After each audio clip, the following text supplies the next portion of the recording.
न हम सफर न किसी हम नशी से निकलेगा, हमारे पांव का कांटा हम ही से निकलेगा। और वतन की रेत मुझे एड़ियां रगड़ने दे, मुझे यकीन है पानी यहीं से निकलेगा। अमर के जिंदा दिल साथियों, आपसे मुलाकात करने के लिए और थोड़ी देर आपसे बातचीत करने के लिए आया। उसमें जो मोहतरम जलील मस्तान साहब यहाँ मौजूद हैं, रकीबुल हसन साहब असम के मेंबर ऑफ पार्लियामेंट यहाँ मौजूद है, यहाँ पर रकीबुद्दीन साहब मौजूद हैं असम के एमएलए, यहाँ पे डॉक्टर जावेद साहब मौजूद हैं आपके मेंबर ऑफ पार्लियामेंट, यहाँ पे उदय भान जी हैं यूथ कांग्रेस के अध्यक्ष, यहाँ शहनवाज चौधरी हैं, अंबा जी हैं, और सामने ये सरों का उमड़ आया समंदर है। सलाम है आपको, बड़े प्यारे लोग हैं आप।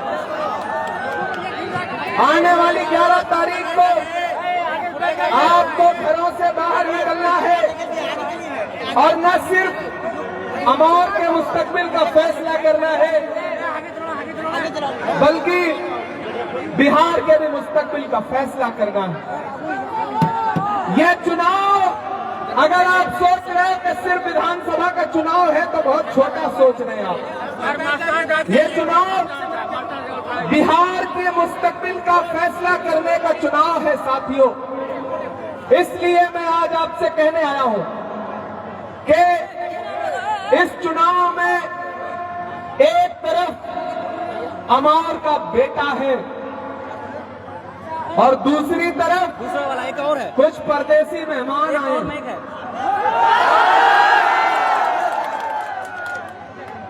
वो आपके बीच में आकर के बड़ी बड़ी तकरीरें कर रहे हैं, लेकिन सलाम करता हूं आपकी जिंदा दिली को।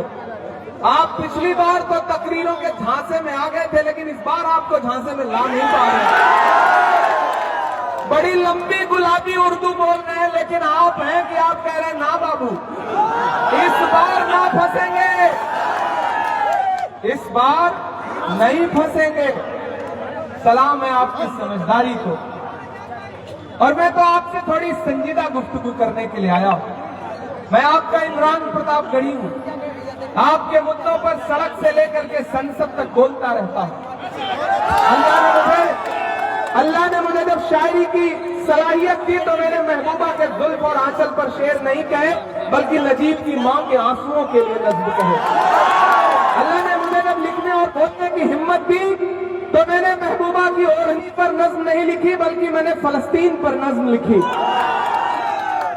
और अल्लाह ने जब मुझे सियासत में एक मकाम दिया तो मैं वहां खड़ा होकर भी हाकिम की आंख से आंख मिला करके उससे सवाल पूछता हूं, तो हम ही को कातिल कहेगी दुनिया, हमारा ही कत्लेआम होगा, हम ही करेंगे, हम ही पे पानी हराम होगा।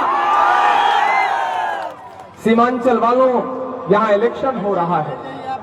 इलेक्शन इससे पहले भी हुए हैं सीमांचल में, लोग चुनाव लड़ते हैं, लेकिन जिस तरह का इलेक्शन इस बार मैं देख रहा हूं, मैंने इससे पहले इस तरह के इलेक्शन कभी नहीं देखे।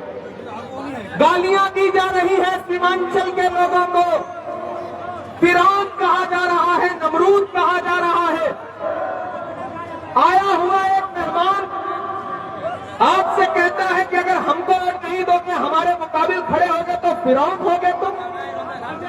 अमौर वालों में पूछना चाहता हूं कि क्या किसी मुसलमान को इससे बड़ी कोई गाली दी जा सकती है कि उसे फिरौन कहा जाए? आप सबको सीमांचल वालों को फिरौन कहा जा रहा है, नमरूद कहा जा रहा है। मास्टर मुजाहिद को एक ने तकरीर करते करते कहा कि वो लंगड़ा घोड़ा है और हराम खोर जैसे लफ्ज का इस्तेमाल किया। कैसे सुन रहे हैं आप सारे लोग ये भाषण? आपके बेटों को, आपके बुजुर्गों को, आपके घर वालों को कोई बाहर से आया हुआ मेहमान गाली देगा और आप बर्दाश्त करेंगे? आप मेहमान नवाज लोग थे, लेकिन इसका यह मतलब नहीं कि आपके घर के बुजुर्गों को आकर के कोई कुछ भी बोल के जाए। हम सायादार पेड़ जमाने के काम आए और सूखने लगे तो जलाने के काम आए। कच्चा समझ के बेच न देना मकान को, शायद कभी ये सर को छुपाने के काम आए। एक तरफ 35 साल की खिदमत है। मुझे बताओ, अगर वालिद बूढ़े हो जाए, अगर वालिद फिर पड़ोस के कोई आकर के कहे कि तुम्हारे वालिद तो बूढ़े हो गए, अब इनको घर से निकाल दो, तो क्या घर से निकाल दोगे? निकाल दोगे क्या? मुझे बताओ, जलील मस्तान साहब ने पूरी एक पीढ़ी आपकी खिदमत की है या नहीं की है? की है या नहीं की है? बताओ बुजुर्गों को, या चाचा बैठे हैं, इनकी पेशानी की झुर्रियों की कसम खा के कहता हूं कि 35 साल से जिस इंसान ने आपकी खिदमत की है, उसकी इज्जत के साथ विदाई भी नहीं करने देना चाहते ये लोग। मैं हैरत में हूं, मैं गुस्से में हूं कि सियासत होती रहती है, चुनाव लोग लड़ते रहते हैं, जो आपके खिलाफ खड़ा होगा उसको फेसबुक पे मां बहन की गाली दोगे? मैं खड़ा हूं तुम्हारे खिलाफ, दो जितना गाली देना है दो, मैं डरने वालों में से नहीं हूं। यही तो नरेंद्र मोदी भी करते हैं कि जो उनको पसंद नहीं करेगा उसको कहेंगे कि तुम धर्म से खारिज, जो इनको पसंद नहीं करेगा वो मजहब में ही नहीं हो, फिरौन हो गया। फर्क क्या रह गया? आपके बीच में आपसे आके कह रहे हैं कि कांग्रेस को वोट दोगे तो दरी बिछाओगे, ये कह रहे हैं ना, यही गाली दे रहे हैं ना। तो अमौर वालों, आपकी जानकारी के लिए एक चीज बता दूं, अब आपके बीच में आए तो पूछना कि भैया हमसे तो कह रहे हो कि जलील मस्तान को वोट देंगे तो दरी बिछाएंगे, क्योंकि जलील मस्तान साहब कांग्रेस के कैंडिडेट हैं। तो ये बताइए नकीबे मिल्लत कि इसी 11 तारीख को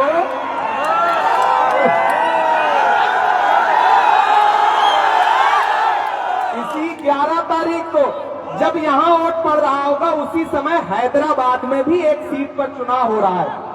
हैदराबाद में उनके घर से 1 किलोमीटर दूर है वो जुबली हिल्स, वहां कयादत नहीं खड़ी कर रहे हैं, वहां कांग्रेस के कैंडिडेट नवीन यादव के लिए घर घर जाके वोट मांग रहे हैं। वो कांग्रेस के कैंडिडेट के लिए वोट मांगे तो सियासत और हिकमत, आप कांग्रेस के कैंडिडेट को वोट दे दो तो दरी बिछाना, क्या है ये कौन सी दोगली सियासत है? जैसे आप समझ रहे हो कि कांग्रेस की तेलंगाना में हुकूमत है, तो हुकूमत का साथ देने के लिए, ताकि बीजेपी और टीआरएस वापस ना जाए, इसलिए कांग्रेस का साथ दे रहे हो। अरे तो अमौर वाले भी, सीमांचल वाले भी यहां से नरेंद्र मोदी और नीतीश कुमार की हुकूमत को उखाड़ फेंकने के लिए और महागठबंधन की सरकार बनाने के लिए, मतलब तुम्हारी समझदारी और अमौर के लोग समझदारी दिखाएं तो दरी बिछा रहे हैं। ये गाली मत सुनो, अब इन गालीबाज लोगों को जवाब दो, इनसे कहो कि हम मेहमान नवाज लोग हैं, कोई बरसाती परिंदा हमारे बीच में आएगा, हमारे बुजुर्गों को गाली देगा तो हम जवाब में तो कुछ नहीं कहेंगे, लेकिन 11 तारीख को अपना गुस्सा ईवीएम की हाथ छाप वाली बटन पे निकालेंगे और इतना वोट देंगे, इतना वोट देंगे, इतना वोट देंगे जलील मस्तान साहब को कि इंशाअल्लाह ताला जलील मस्तान साहब इतने वोट से जीतेंगे, इतने वोट से जीतेंगे कि पूरा हिंदुस्तान देखेगा। मेरे भाई, आप यहां हजारों की तादाद में हैं, सरों का समंदर है। मैं अमौर की मोहब्बत के बीच में खड़ा होकर बहुत संजीदगी से एक बात कह रहा हूं। लड़ाई बहुत बड़ी है, लड़ाई बहुत अहम है। मैं खगड़िया से लेके, बिहार शरीफ से लेके, नालंदा से लेकर के, गया टाउन से लेकर के, सिकटा से लेकर के, ढाका से लेकर के, बेतिया से लेकर के, पूर्णिया से लेके, धमदाहा से लेकर के, कस्बा से लेके, किशनगंज से लेकर, बहादुरगंज से लेकर के, बरबीघा से लेकर के, दीघा से लेकर के, बछवाड़ा से लेकर के अब यहां अमौर में पहुंचा हूं। पिछले 14 दिन से पूरे बिहार में कैंपेन कर रहा हूं, न नींद देख रहा हूं, न पसीना देख रहा हूं। क्यों? क्योंकि मैं चाहता हूं, मैं उत्तर प्रदेश से आया हूं, मैं देख रहा हूं लोगों के घरों पे चलते हुए बुलडोजर, मैं देख रहा हूं असम में लोगों के उजड़ते हुए आशियाने। बिहार वालों, सरकार बदलने का वक्त आया है, किसी जज्बाती तकरीर के चक्कर में मत पड़ो, एकजुट होकर के महागठबंधन को वोट दो। ये आएंगे, लंबी लंबी तकरीरें करेंगे, जज्बाती बातें करेंगे, लेकिन याद रखना दानिश्वर लोगों कि मरहम के लालच में अपनी दुखती रग का पता दुश्मन को देना होशमंदी नहीं है, बेवकूफी है। इस झांसे में नहीं आना है। अदावत है, सियासत है, परिंदा है, शिकारी है। अदावत है, सियासत है, परिंदा है, शिकारी है, मगर इन सारी चीजों पर मोहब्बत अब भी भारी है। और जलील मस्तान साहब के लिए आपकी जो मोहब्बत है, मेरे भाई, मैंने सुना है जलील मस्तान साहब को क्या क्या कुछ नहीं कहा जाता। इनके लुंगी पहनने में तंज करते हैं। अरे लुंगी तो आपका लिबास है, अगर इन पे तंज कर रहे हैं तो समझो आप पर तंज कर रहे हैं। कोई इंसान सादगी मिजाज है, मैं भी तहमत पहनता हूं, आप भी, हमारे बुजुर्ग भी, चचा हमारे लुंगी पहन के खड़े हैं, तो आप इन पे तंज करोगे क्योंकि आप गुलाबी पजामा पहनते हो इसलिए? आपकी शेरवानी आपको मुबारक, लेकिन सीमांचल का लिबास लुंगी और कुर्ता है। यहाँ का लिबास यहाँ के लोगों को मुबारक, आपकी शेरवानी आपको मुबारक, हमारे माथे पर बंधा हुआ गमछा और लहराता हुआ गमछा, पहनी हुई लुंगी और कुर्ता पसीने में डूबा हुआ, हमें मुबारक। हमारे पहनावे पर तंज मत करो, हमारे खाने पर तंज मत करो, हमारे बुजुर्गों पर तंज मत करो। अगर करोगे तो ये सीमांचल है, ये बेरंग वापस लौटा देगा, दोबारा आने की कोशिश भी नहीं करिएगा। ये सीमांचल है। मैंने सुना है कि गालियां दी जा रही हैं। मुझे बताइए, उनके साथ जो नौजवान बच्चे घूमते हैं, उन्होंने कभी सोचा है कि जब वो कांग्रेस को वोट देने वालों को फिरौन कहते हैं, तो मेरे बाबू, मेरे भैया, तुम्हारे वालिदैन तो कई कई साल से कांग्रेस को वोटें देते आ रहे हैं, तुम्हारे वालिदैन को गाली दे रहे हैं, वो दे रहे या नहीं दे रहे? इसलिए मैं आपसे कह रहा हूं, ये मेरे वालिद की उम्र के हैं। अगर जलील मस्तान को कोई गाली देगा तो वो इमरान प्रतापगढ़ी को गाली देगा। वो शाहरुख खान की फिल्म का डायलॉग है ना कि बेटे को हाथ लगाने से पहले बाप से बात कर। यहाँ के नौजवानों, ये डायलॉग बदल दो कि बाप को हाथ लगाने से पहले बेटे से बात कर। ये बदल दो। आज से पूरी आवाज के चप्पे चप्पे पे, चौराहे चौराहे पे बस एक नारा लगना चाहिए कि बाप को हाथ लगाने से पहले बेटे से बात कर। ये इलेक्शन बहुत जरूरी इलेक्शन है। सरकार बनने जा रही है, सरकार में हिस्सेदारी बनो। अगर जलील मस्तान साहब चुनाव जीतेंगे तो डॉक्टर जावेद साहब, रकीबुल भाई, हम सारे लोग वादा करते हैं कि इंशाअल्लाह ताला शानदार मिनिस्टर बना करके इनको वापस संभाल देगा। इसलिए चूकना नहीं है, झांसे में नहीं आना है। नहीं आओगे ना, नहीं आओगे ना। अगर आप झांसे में नहीं आए ना, डॉक्टर जावेद साहब कहाँ, जरा उनको बुलाइए आप। हाँ, शायरी भी सुनाएंगे हम। कहाँ जा रहे हैं आप? सीमांचल मेरे लिए घर की तरह है। डॉक्टर साहब, ये डॉक्टर जावेद साहब हैं, इनके वालिद ने, इन्होंने खामोश रह करके सीमांचल की खिदमत की। क्या सिर्फ लच्छेदार बात करने वाले ही अच्छे होते हैं? खामोश रहने वाले लोग अच्छे नहीं होते? डॉक्टर जावेद साहब ने भी आपकी खिदमत की। मैं जब भी देश की पार्लियामेंट में घुसता हूं तो मैंने देखा है वहां सीढ़ियों पर खड़े होकर के डॉक्टर जावेद आपके अलीगढ़ यूनिवर्सिटी के किशनगंज ब्रांच के लिए पोस्टर लेके खड़े रहते हैं कि पंतो। और डॉक्टर साहब ने, इमरान प्रतापगढ़ी ने, दोनों ने पार्लियामेंट में खड़े होकर के सीमांचल के लिए, किशनगंज ब्रांच के लिए आवाज उठाई। और यहां वादा करता हूं, सरकार बना दो, जलील मस्तान को जिता दो, मैं अलीगढ़ यूनिवर्सिटी के किशनगंज ब्रांच के लिए वहां धरने पे बैठ करके उसे बनवाने का काम करूंगा। डॉक्टर साहब करेंगे, जलील मस्तान साहब को जिता दो। क्या पता, क्या पता, डॉक्टर सुनो, मेरी बात सुनो, क्या पता जलील मस्तान साहब इसके बाद चुनाव लड़ने की हिम्मत न कर पाए। क्या पता खुद ही रिटायरमेंट ले लें। लेकिन क्या बुजुर्गों की विदाई ऐसी होगी कि बाहर से मेहमान गालियां देंगे और ये अपनी आंख मूंदने से पहले ये मलाल लेकर के जाएंगे दुनिया से कि मुझे बाहर से आए लोगों ने गाली दी और अमौर के लोग चुप रहे, उनको वोट दिया। क्या ऐसा करोगे? नहीं करोगे ना। ये चुनाव तुम्हारी इज्जत का चुनाव है, ये चुनाव तुम्हारी दस्तार का चुनाव है। अपनी दस्तार बचाओ। पैसे से खरीदने, तकरीरों से खरीदने आए तो उनसे कहना कि बाप के बारे में कुछ बोलने से पहले बेटे से बात कर। देखना कहां सोया है चौकीदार, कहां सोया है चौकीदार। एक दिन मेरी बात हो रही थी जलील मस्तान साहब ने, मैंने कहा चाचा मैं सोशल मीडिया पर देखता हूं किस तरह आपको भला बुरा कहते हैं। तो इन्होंने कहा कि मैं हुजूर अकरम सल्लल्लाहु अलैहि वसल्लम का उम्मती हूं। उनके ऊपर कूड़ा फेंका गया तो उन्होंने पलट के जवाब नहीं दिया। मैं तो उनके कदमों की धूल हूं। मुझे गाली भी देंगे, मुझे बुरा भला भी कहेंगे तो मैं अपना मुकदमा लेकर के अमौर की आवाम के बीच में जाऊंगा और कहूंगा कि तुम ही फैसला कर दो। और मुझे पूरा भरोसा है कि आप लोग फैसला कर देंगे। कहां सोया है, कहां सोया है चौकीदार, कहां सोया है चौकीदार। ये वाला झंडा निकाल लो, उधर अम्मी और बहनें खड़ी हैं दिखाई नहीं दे रही।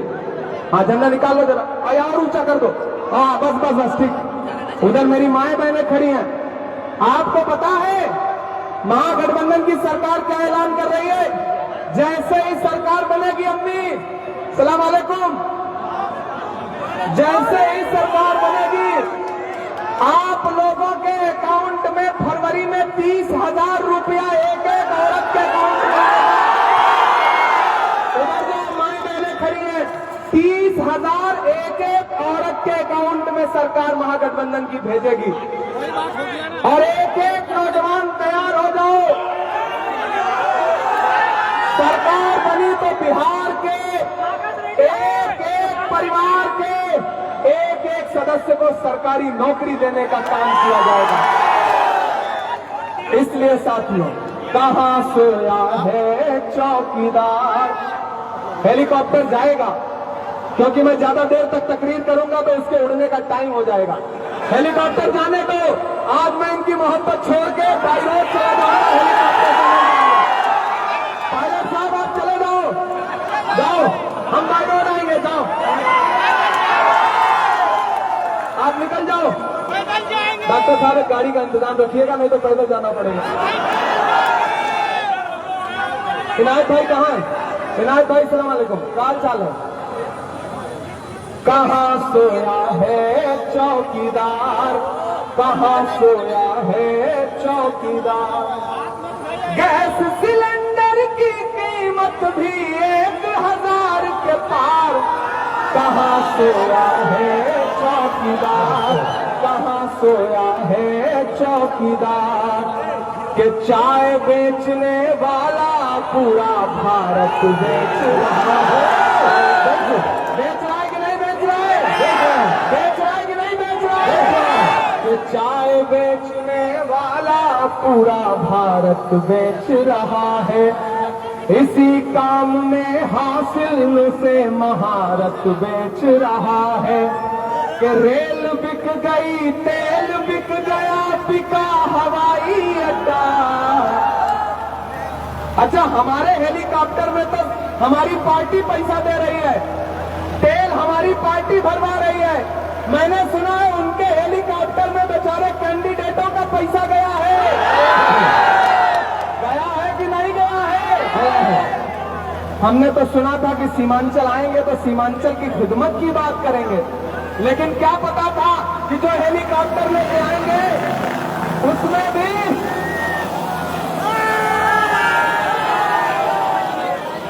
देखो यार, इससे ज्यादा मोहब्बत क्या दिखा सकता हूं मैं।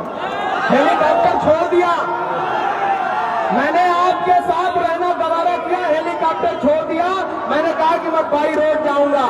ये है अमौर से मेरी मोहब्बत, ये है जलील मस्तान साहब के लिए मेरा प्यार, मेरा सम्मान, एहतराम।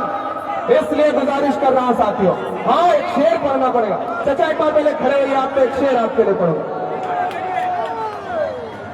सुनो परदेश से आए हुए मेहमानों, इमरान प्रतापगढ़ी एक शेर पढ़ रहा है जलील मस्तान के लिए कि दायरे में सिमट के इतनी ताली बजाओ कि पटना से लेकर के हैदराबाद तक इसकी गूंज आए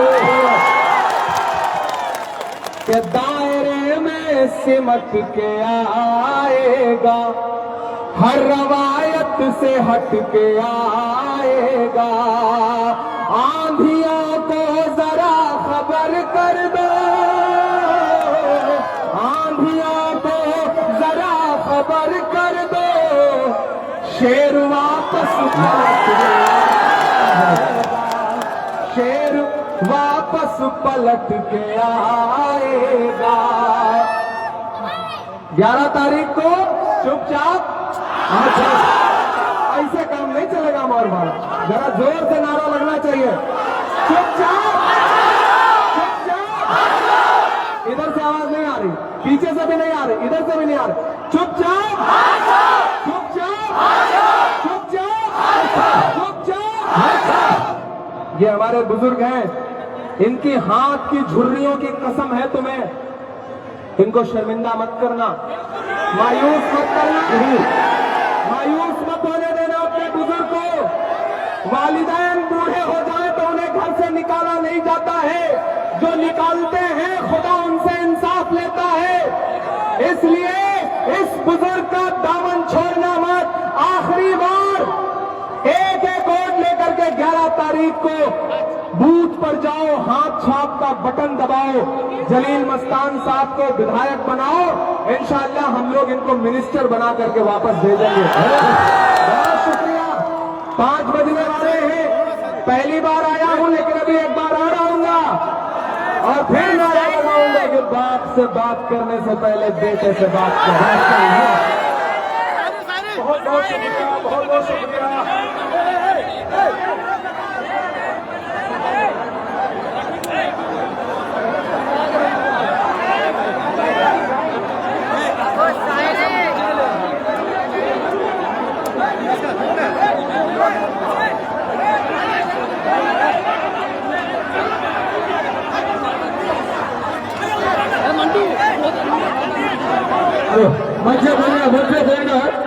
मंच से पहले जाओ, मंच से नीचे इधर, मंच से नीचे इधर फिर